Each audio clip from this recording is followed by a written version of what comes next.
Jusqu'en janvier 2024, le Louvre accueille plus de 70 grands chefs-d'œuvre du musée napolitain de Capodimonte, qui fut résidence de chasse des souverains bourbons.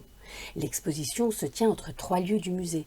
Dans la Grande Galerie se noue un dialogue spectaculaire entre les collections de peinture italiennes de Paris et de Naples. Dans la salle de l'horloge sont exposés des chefs-d'œuvre du dessin de l'ancienne collection Farnèse, dont un inoubliable carton de Michel-Ange. Mais c'est dans la salle de la Chapelle où se racontent les collections Farnèse et Bourbon que cette chronique nous emmène.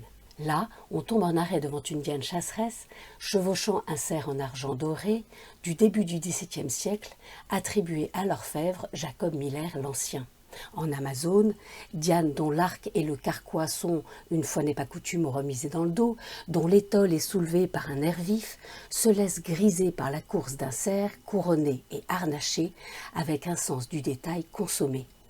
Et l'on est surpris de constater que ces chiens, eux, sont à l'arrêt, et même enchaînés.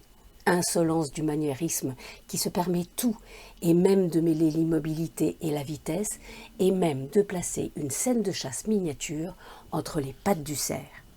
C'est alors qu'on se prend à regarder le socle imposant qui soutient l'ensemble, un trou intrigue qui attend sans nul doute une clé.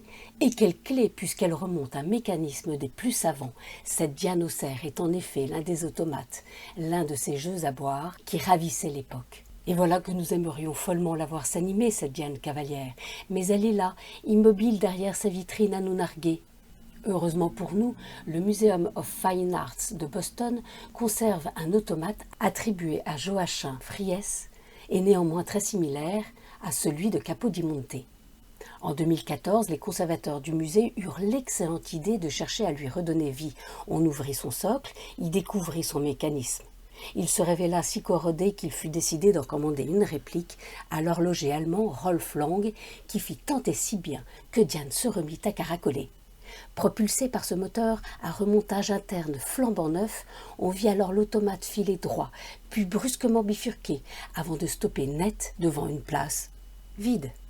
On raconte qu'au beau jour du XVIIe siècle, le chasseur attablé devant lequel l'équipage s'arrêtait était tenu de retirer la tête du cerf, de la remplir du nectar contenu dans le corps qui tenait lieu de flacon et de la vider d'un trait.